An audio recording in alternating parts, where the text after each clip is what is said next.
Grove. Hey, kiddo.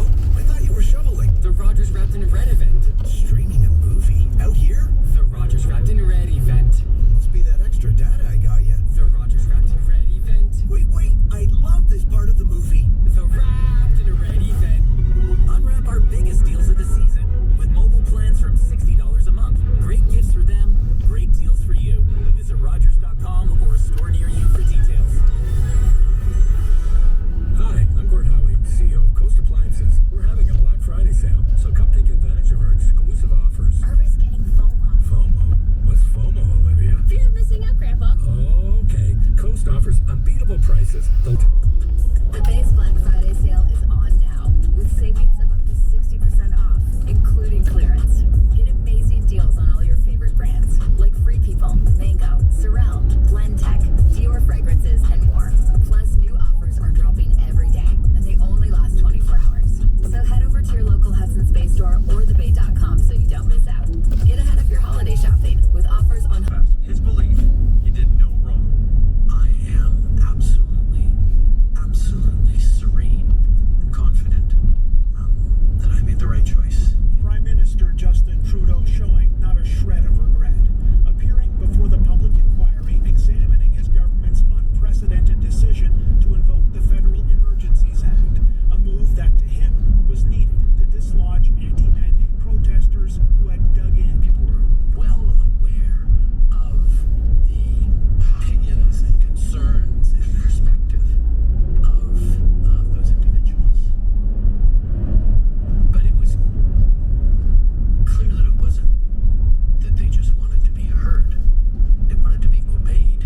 As protesters shut down border crossings and laid siege to downtown Ottawa, Trudeau says he kept hearing assurances it would all end soon. We kept hearing there was a plan. And even, we heard in testimony here that there was a plan on the As dragged on, the danger of violence would increase. And so, very early on, he says, he realized the Emergencies Act might be needed. As an idea, it would have been from the very beginning in the back of our minds. Trudeau says the government only began to seriously contemplate using the act at a special meeting of cabinet ministers and other officials on February 10th. At a subsequent meeting on February 13th, he says there was consensus. There was no voice saying, hold it, we don't think you should do this, or I don't think you should do this. Even after all that, though, Trudeau says he did not make his final decision until he heard from the clerk of the Privy Council, the country's top bureaucrat. I'd like to ask you about another document, which is that we've heard about a threat assessment. Trudeau faced rigorous After answering questions publicly like this seems like a rare moment. How significant is what we saw today? Pretty significant, Tom. This may have been the testimony of an individual, but in a lot of ways, it really was the federal government's true closing argument for using the act. Now, the significance comes in part because having a prime minister testify is so historic. He's actually only the third sitting prime minister to be questioned at an inquiry like this. The others were Paul Martin and Sir John A. Macdonald.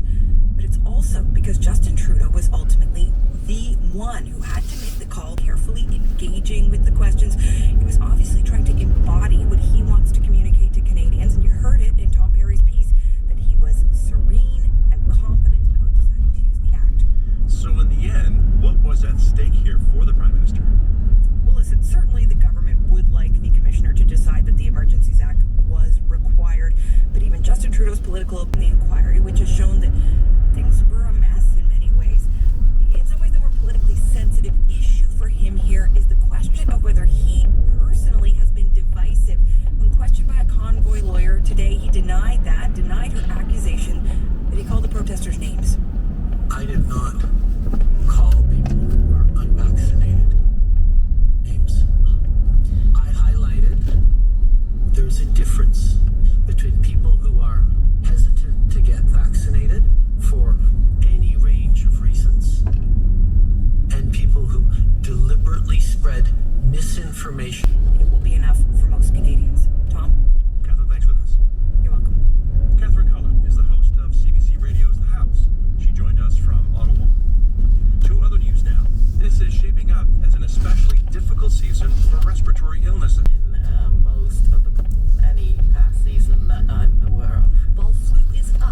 said RSV is showing signs of a plateau. Since last week's update, respiratory syncytial virus or RSV activity has leveled off somewhat, but it is likely to remain elevated for weeks to come.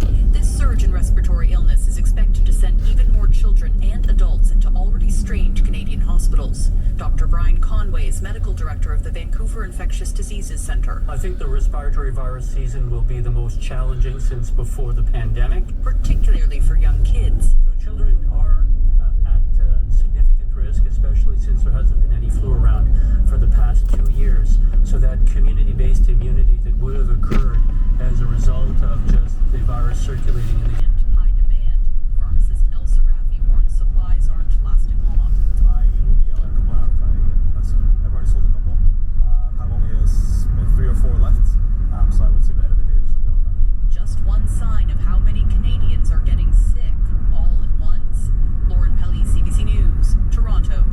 The federal government is extending employment insurance sickness benefits. Starting December 18th, workers will be eligible for up to 26 weeks of support instead of 15. Employment Minister Carla Qualtrough announced the change today. And they get away with this stuff, right? So the whole thing has just been infuriating. Reports accusing lead singer Wynn Butler of sexual misconduct have many fans thinking twice about seeing the band as the Canadian tour begins. But the route to refunds is almost impossible. That's ahead on The World at 6.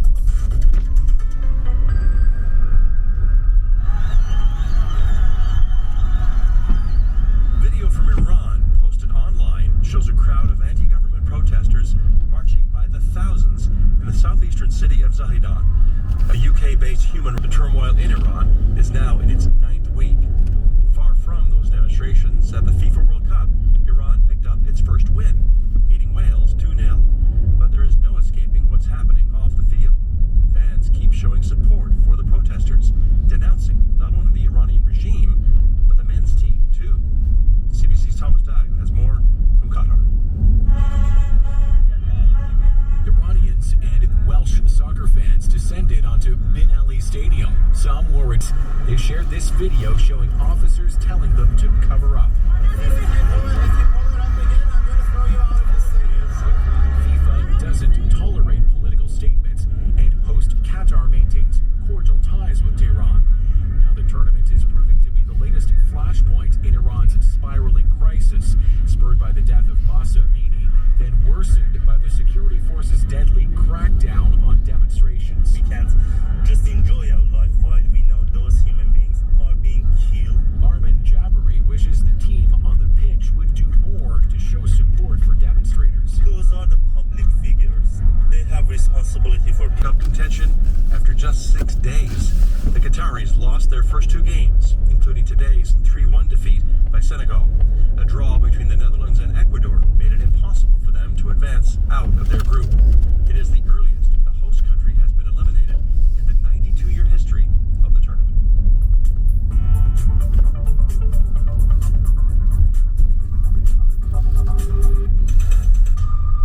Russian President leadership. Kurds in the Middle East are pleading for Western help after a series of missile strikes against them and fears of worse to come. But the requests are putting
information.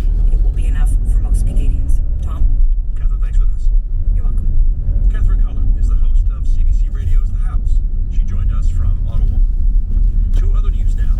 This is shaping up as an especially difficult season for respiratory illnesses. In most of any past season that I'm aware of. While flu is up, she said RSV is showing signs of a plateau. Since last week's update, respiratory syncytial virus or RSV activity has leveled off somewhat, but it is likely to remain elevated for weeks to come.